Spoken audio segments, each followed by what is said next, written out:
کبھی سوچا ہے اللہ کی غیرت کے سامنے ہمارا ایمان کہاں کھڑا؟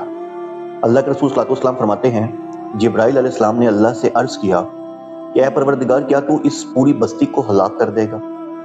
حالانکہ اس میں ایک بندہ ایسا بھی ہے جس نے پلک جھپکنے جتنی دیر بھی تیری نافرمانی میں نہیں گزاری۔ اس کا تقوی، اس کی نیکی بے مثال ہے۔ اب اللہ کیا فرما رہے ہیں؟ اللہ عز و جل فرما رہے ہیں اقلبوها علیہم وعلیہم، پہلے اس شخص پر پھر باقی سب پر، یعنی کہ سب سے پہلے اس شخص پر بستی الٹا دو۔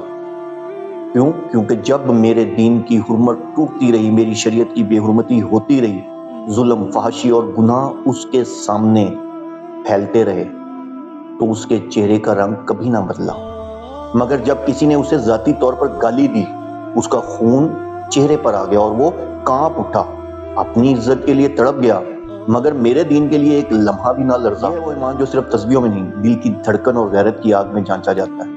اور اگر آج ہم بھی دین کی بے حرمتی دیکھ کر خاموش ہیں تو انجام سوچ لیں۔